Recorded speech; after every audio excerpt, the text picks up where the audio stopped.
Okay, we have been studying stewardship. And if you recall the very first class that we had, we went over these these 2 points about creating an understanding of what our responsibilities were, not only in our worship to God, but also in service to our fellow man, to be good stewards of God's grace. And the thing that I talked about in that very first class was that this is not a study of money, that we use money from different times as the vehicle to drive a lot of the examples that we talk about when we study stewardship, but in and of itself, that's not what the lesson series is about.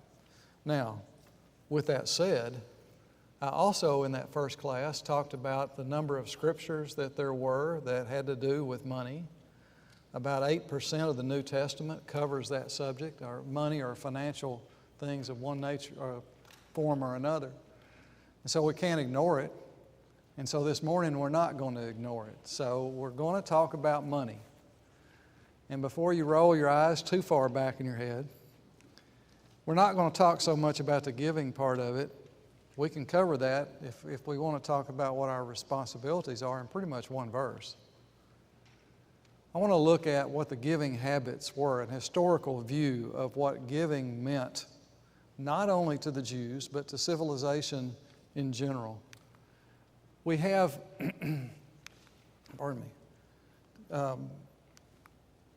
to show what God expected of the Israelites, especially when we get to this study, because we're not giving under those terms, but we can certainly learn a lot about it.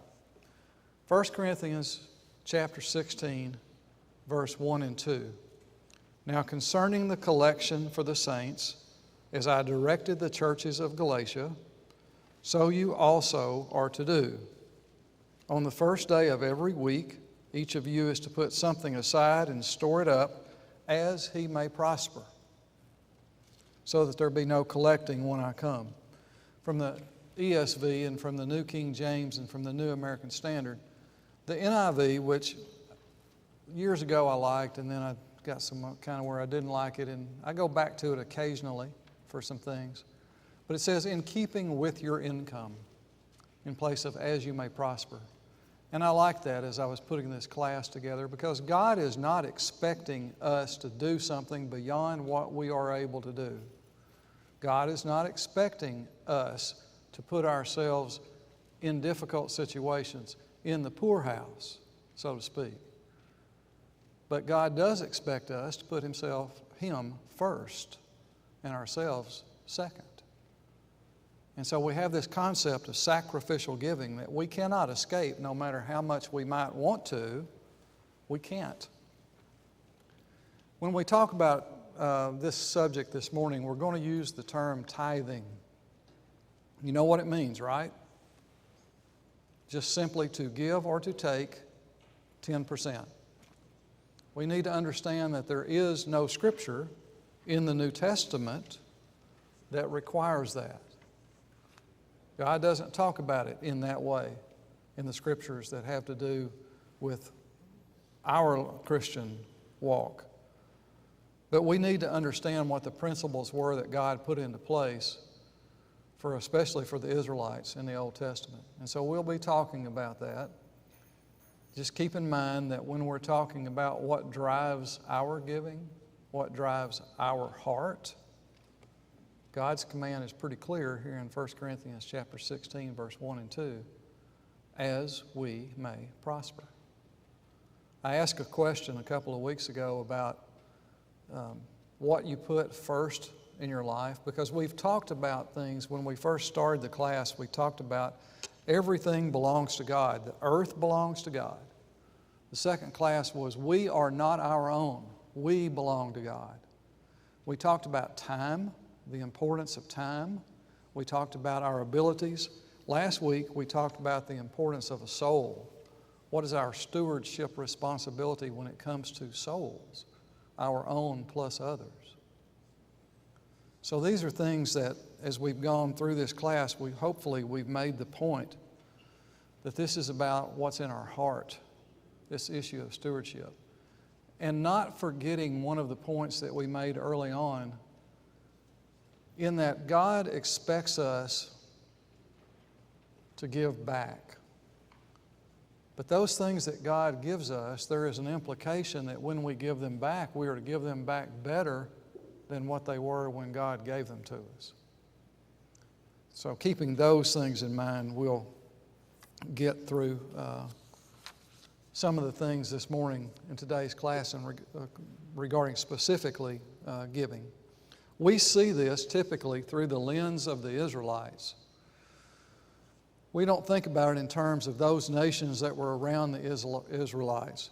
They gave also, though, and we've got a lot of documentation. We've got writings from scrolls and writings from tablets, and we've got writings on the inscriptions on tombs, and we've got all kinds of things that talk about those nations around Israel and their giving. As a matter of fact, Egypt had over 2,000 gods. And among them, we find these writings. I have not, and these are from the leadership of the Egyptians, the pharaohs and types of things, found especially in burial crypts. I have not cut short the rations of the temples. I have not diminished the offerings of the God. I have not stolen the property of God. It was important, even to nations who didn't know who the true God was, that worshiped false gods, yet it was important for those nations to give. If it was important for them, how much more so is it important for the Israelites? How much more so is it important for us to give as well? The inhabitants of the Nile Valley supported their temples by both mandatory and voluntary contributions, and we know this at least 2100 BC. Everything. 10% of their servants, 10% of the spoils of war, their cattle, their crops, it didn't matter what it was, 10% of it went to serve their one of 2,000 gods, whoever I guess the god of the week was on that particular occasion. So they gave. The Babylonians did the same thing. The Babylonians supported their temples by mandatory and voluntary contributions. I quoted 2100 earlier, didn't I, BC, and that was included for this, for the Babylonians. The Greeks paid tithes to their gods before they paid tribute to their kings. Romans consistently made pledges and tithes to a particular god. Usually it was Hercules. This was expected of them. And it was expected of the very poor to the very rich. We have clay tablets of Assyria and Egypt that talk about tithing that's 3,500 years before Jesus. Pagan nations gave tithes to their deities even before the days of Abraham. So, and all I did was just do this briefly to make us think about what the rest of the world is doing. Who gave that first sacrifice that we have knowledge of? Cain and Abel, right? Who gave them the rules by which to sacrifice? God did. We don't have a record of it. How did they know? What did they do? Somewhere God communicated that with them. How do we know that? Because one of them was found not to be good and the other was found to be acceptable. Cain gave what? Fruits of the ground. Was it acceptable or unacceptable? It was not acceptable. Why? I don't know. It's not really important, other than it wasn't acceptable. Abel's was. God put in the hearts of man something that caused them to recognize, that causes us to recognize that there's someone higher than we are. Unfortunately, that's part of the problem that we're losing today in our society with moral relativism. We have decided that we can be our own gods. But from the beginning, it was not so. And so God gave man that desire to give back, and man did it. And we go from that time, and we have civilizations, all of these that we've talked about. And even though they're giving to the wrong God, they understand the reason or the purpose for it. Genesis chapter, we just talked about that. We'll go to Genesis chapter 8, verse 20. Then Noah built an altar to the Lord and took of every clean animal and of every clean bird and offered burnt offerings on the altar.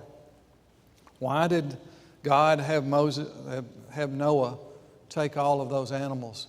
Well, to repopulate the earth, but what else was to happen with it? Because this is Noah getting off the ark. What's the first thing that Noah does when he gets off the ark? Sacrifices. Gets off that ark, thanks God for saving the 8 of them. Gives a sacrifice of those particular animals. Genesis chapter 14, verses 18 through 20. Do you remember what David? Man, I got everybody in my head all in the wrong places this morning. Do you remember what Abraham had to do regarding Lot when he went to save him? And he had to fight his way in and get Lot and rescue him and get him back out. And in Genesis chapter 14, verse 18 through 20, he comes across Melchizedek. Then Melchizedek, king of Salem, brought out bread and wine. He was the priest of God Most High, and he blessed him and said, "Blessed be Abraham of the God Most High, possessor of heaven and earth. And blessed be God Most High, who has delivered your enemies into your hands." And he, as Abraham, gave Melchizedek 10%. And we know this because of being corroborated through Hebrews chapter 7, verse 1 through 4.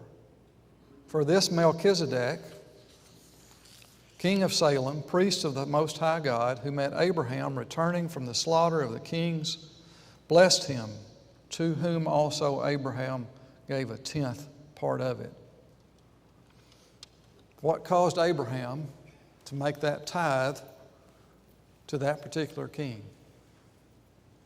Now, there's more to this, okay? But the point is that Abraham, in this particular circumstance, long before Moses got the tablets from God on Sinai, recognized that there was a tithe that needed to be done, a sacrifice that needed to be made because God had blessed them in what they had done. Remember Jacob and his dream? Jacob in Genesis chapter 28, verse 18 through 22. Then Jacob rose early in the morning, and he took the stone that he had put at his head, and he set it up as a pillar. And he poured oil on top of it, and he called the name of the place Bethel. But the name of that city had been Luz previously. Then Jacob made a vow, saying, "If God will be with me and keep me in this way that I am going, and give me bread to eat and clothing to put on, so that I come back to my father's house in peace, then the Lord shall be my God. And this stone which I have set as a pillar shall be God's house. And of all that you give me, I will surely give a 10th to you." 3 chapters later, Jacob's getting ready to leave his father-in-law, go out. God reminds him of that 10th that he promised. We do not know who gave the first tithe. It's not really all that. It may have gone back to Adam's family. We do know that tithing and sacrificing has been part of culture since day one, and that's not just with the Israelites. Years before Jesus, 3,800 to be exact, there was tithing by the pagan nations. Before Abraham, there was tithing. But let's get to the Jews and talk about them for just a minute and look at the example, because when we do talk about giving, we have direct examples of what God's people did. And I think most of the time we just think about it in terms of casually 10%. And the dollar or the percentage amount was much more than that. When Israel was camped at Mount Sinai, God gave him the rules that we see in Exodus. There were rules about everything. They were 10 commandments, they were laws, they were all of it. And so we've got the book of Exodus to look at to see that. When we look at the book of Leviticus, we kind of see the instruction manual, those rules and things that are laid out in a little bit different format. Who was in charge of the spiritual well-being of Israel, by the way? What tribe? Levites. So we've got a book that's an instruction manual for the Levites, how to take care of the Israelites on behalf of God. Exodus gives us the tabernacle. Leviticus teaches us how the tabernacle was used. When we go to Leviticus chapter 27, verse 30, this is a reminder, something that we've studied throughout this class. This is God concerning the Israelites. And all the tithe of the land, whether of the seed of the land or of the fruit of the tree, is the Lord's. It is holy to the Lord. Is there any question about what God expected of the Israelites? And I don't think that there is. It's a general command of all of Israel. In Numbers chapter 18, verse 21, behold, I have given the children of Levi all tithes in Israel as inheritance in return for the work which they perform, the work of the tabernacle of the meeting. Why did the Levites need this, by the way? What was different about the Levites in the overall scheme of how things were going to work out going through the promised land, that kind? What was the difference? Pardon?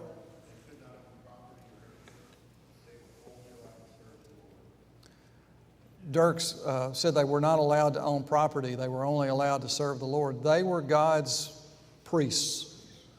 And when Israel was divided up into the land, who did not get a plot, a country?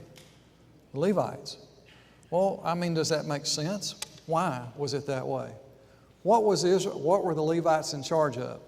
All the sacrificing, all the things that had to do with paying homage to God, worshiping God.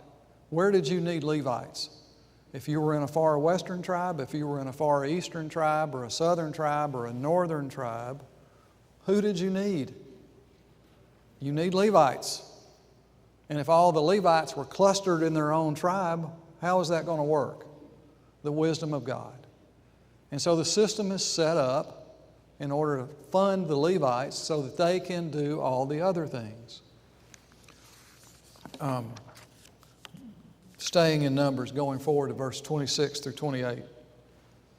Speak thus to the Levites, say to them, when you take from the children of Israel the tithes which I have given you from them as your inheritance, then you shall offer up a heave offering of it to the Lord, a tenth of the tithe. So the tenth that was given to fund the works of the Levite tribe, they in turn had to give 10% of that back to God. And your heave offering will be reckoned to you as though it were the grain of the threshing floor and as the fullness of the winepress. Thus you shall also offer a heave offering to the Lord from all your tithes which you receive from the children of Israel, and you shall give the Lord's heave offering from it to Aaron the priest. So, right off the top, 10%. That 10% went to the Levites. The Levites had to obey the same rules as everyone else. And so when they got that, they had to give 10% back to God. Pretty simple, right? Some exceptions. Let's say that you had the first of the flock, that perfect sacrifice animal, and that animal also happened to be your best plow animal. It happened to be the strongest animal you had. It could plow the field in less time, and it was the only one of that group that did a good job. And you needed to keep that animal. Could you do it? God said, give me back the first. Well, you could. You could redeem it. How much did it cost to redeem that good animal? You know? 1/5, 20%. So you give to God 10%, But if you have a good reason to keep an animal back, it's going to cost you 30% total to keep that particular animal and substitute another one in for the sacrifice. Leviticus chapter 27, verse 31. If a man wants to redeem his tithes, he shall add 1/5. God's expecting a lot, isn't He? Man, we start off at 10%, then I had to give 10% of the 10%, now I got to give 20%. Man, God, you leave me anything in my wallet? Well, that's unfortunately the way we think a lot of times, isn't it? And if we do, probably the Israelites did too. But what did God command? Because this is not about what we think, this is about what God said. Deuteronomy chapter 14, verse 22. You shall truly tithe all the increase of your grain that the field produces each year. Go to verse 23. And you shall eat before the Lord your God in the place where He chooses to make His name abide the tithe of your grain and your new wine and your oil, or the firstborn of your herds and your flocks, that you may learn to fear the Lord your God always. Do you recognize what God has just instructed us in, or what instructed the Israelites rather, in that verse? Is that the tithe to give to the Levites? It is not. God said give 10%, give that to the Levites. God said give another 10%, and what you're going to do with that 10% is you're going to have a feast and you're going to remember where that 10% came from. What did I just read? 14:23? All right, make sure I'm in the right place. So, first thing that happens is 10%. Second thing that happens is another 10%, but this one is for you to go to Jerusalem with and to have a feast and to bless God. Now, what are we up to? We're up to 20%, unless you've got a redemption in there, and then we're up to 40%. God was serious about making sure that we recognize, that the Israelites recognize, just exactly how important it is to remember where those blessings come from. There was a way, and I'm not going to get into it necessarily, but if you lived a long way away from Jerusalem, you could take your tithe, you could sell it, take the money, go to Jerusalem, buy things while you were at Jerusalem, and then have your feast. God wanted them to do this regardless. And there were circumstances in which it might have been too far to travel and keep the sacrifice of their fruits, of the crops, etc., from spoiling. But God thought it was important for the Israelites to recognize this, and it is. Deuteronomy chapter 14, verse 27 through 29. You shall not forsake the Levite who is within your gates, for he has no part nor inheritance with you. And at the end of every third year you shall bring out the tithe of your produce of that year and store it up within your gates. And the Levites, because he has no portion nor inheritance with you, and the stranger and the fatherless and the widow who are within your gates, may come out and eat and be satisfied, that the Lord your God may bless you in the work of your hand which you do. What's God taking care of right there? Who is God taking care of? If we were to say this today, what would we quote? What scripture would we quote? How about this one? Do good unto all, but especially to those of the household of faith. So, let's go back and keep track. We got 10% for the Levites. We've got another 10%. Recognize who God is. We've got another 10% every third year for benevolence. Tithing times 3, right? We're up to 30%. This is what God expects. More than perhaps we thought that the Israelites had to do. Leviticus chapter 19:9.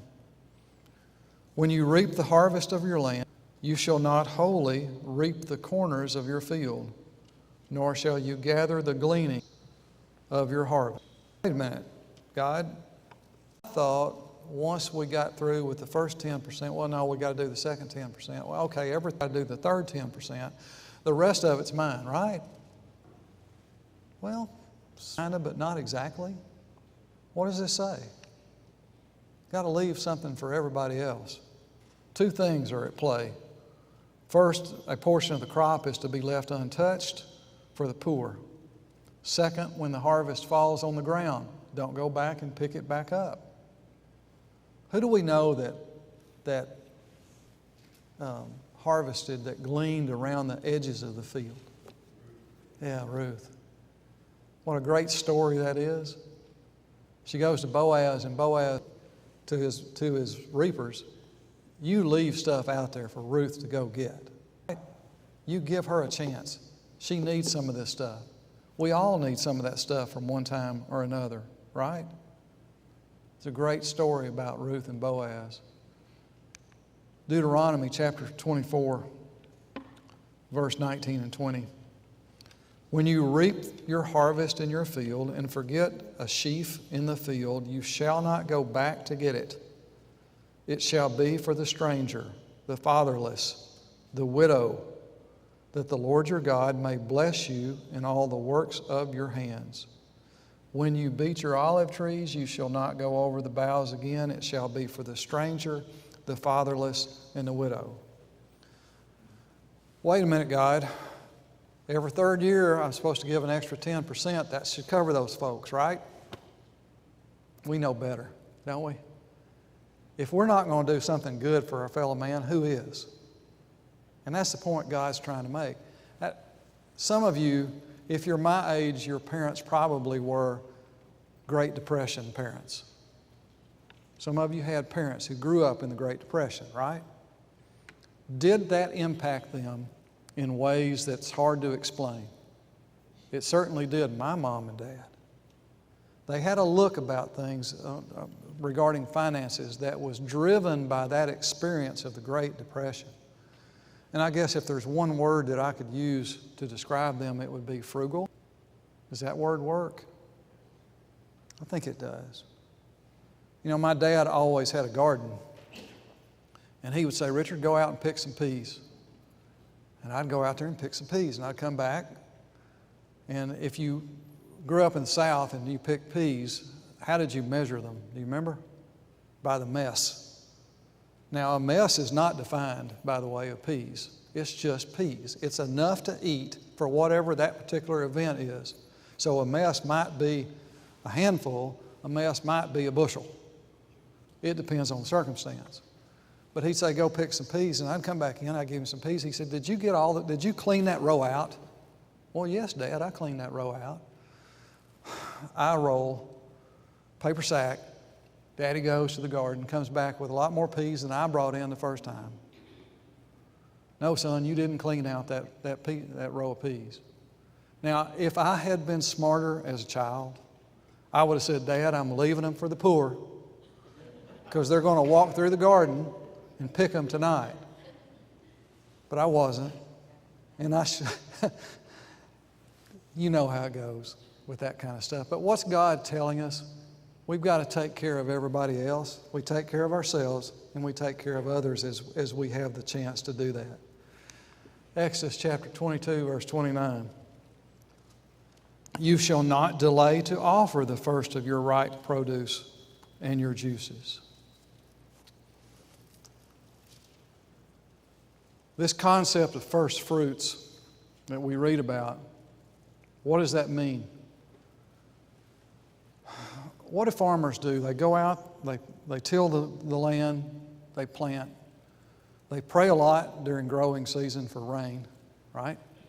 They get to the harvest, and you know, there's this understanding that God has blessed you with all the rain and things it takes to make those crops grow, but you get to a certain point and maybe the rain hasn't been as much as really you needed to have a bumper crop, And so you're counting on every last piece of grain that comes through. And then you stop, and the first part goes to God. And maybe that bothers you a little bit if your attitude's a little bit wrong, because you don't have as much this year as you had before. It didn't rain as much. It was too hot. The wind blew. The varmints came through and ate all the grain. All those kind of things that happen. And so I don't have as much. I can't make as much money this year going to market with all this stuff because I just don't have as much. So I'm going to hold back and only give God 5%. What did God say do?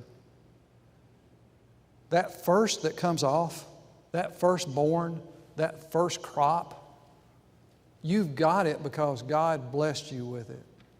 Even though it might not have been as much as it was the year before, it's still a blessing from God, and God expects us to take care of that in a prompt way.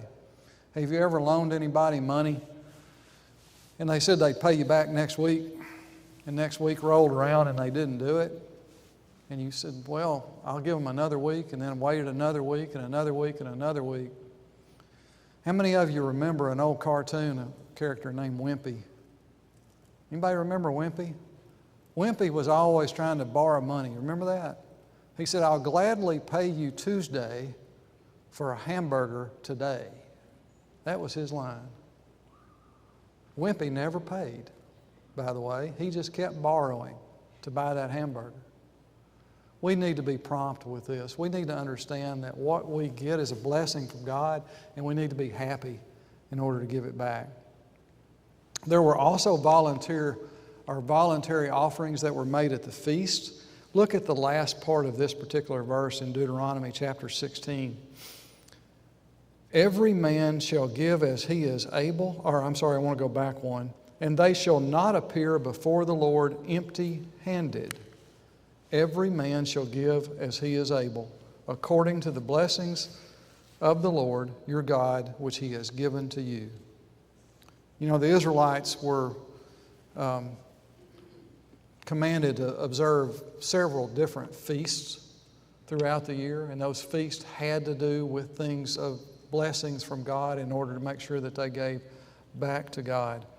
Don't come to those feasts empty-handed. They're here for a reason, for you to remember where your blessings come from. And then a few verses earlier, then you shall keep the feast of the weeks to the Lord your God with the tribute of a freewill offering from your hand, which you shall give as the Lord your God blesses you. Malachi, in the last book of the Old Testament, probably the last book written in the Old Testament before God was silent for those 400 years, takes a different viewpoint with the Israelites by saying, you have been thieves. You have robbed God. Malachi chapter 3, verse 8 through 12. Will a man rob God? Yet you have robbed me. But you say, in what way have we robbed you? In tithes and offerings. You are cursed with a curse, for you have robbed me, even this whole nation. Bring all the tithes into the storehouse, that there may be food in my house. And try me now in this, says the Lord of hosts, if I will not open for you the windows of heaven and pour out to you such blessings that there will not be enough room to receive it. That's a powerful message. God is saying, you don't consider where your blessings come from. You don't trust me. And I'm telling you, if you'll trust me, I will bless you beyond that which you can imagine. I will put in your storehouses more than those storehouses can hold. That's the God that we serve. And when it comes to this issue of stewardship, a lot of times it comes down to, well, most of the time, it comes down just to a matter of trust. Do we trust God to take care of us? And I would ask you, in answering that question, to look backwards and say, have I ever seen a time when He didn't take care of me through thick and thin? So, we've got the levels, right? We've got 10%, we've got another 10%, We've got a third year 10%. We can redeem for 20%. And on top of all that other stuff, we just need to leave the fields and leave a little extra. We need to make sure that anybody can come through and take whatever it is they need in order to be able to get along. Somewhere, and although I have not used it in particular in class this morning, this concept, though, becomes pretty evident that our giving needs to be sacrificial. God says, Paul writes in 1 Corinthians chapter 16, verse 2, give as we have been prospered. Are we given enough, by the way, to get by? I think so. I think most of the time that we are. And I think when we don't see it that way, we probably should step back and just reevaluate. In Numbers chapter 24, and if you've got your Bible, because I don't have this up for the screen, in Numbers chapter 24, there is a story about David.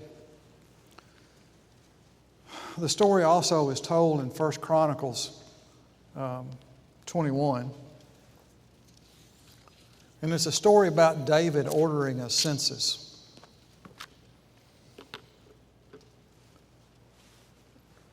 We don't really know exactly why this census angered God. You can think of several different reasons, perhaps, why it would.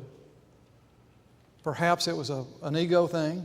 Perhaps David ordered this census so that he could look back on all the things that he had done and then give himself credit for it.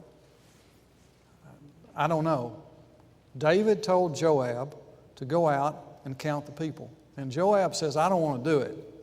It's going to anger God if I do this. Please don't make me do this. David had his way. Joab had to go out and count the people, and Joab did. And we see that census taking place in 1 Chronicles 21 and 2 Samuel 24. So Joab goes out and does this. It takes about 10 months for Joab to do it. And he comes back, and he's going to give David the results of that census. And if we look in 2 Samuel 24, verse 10,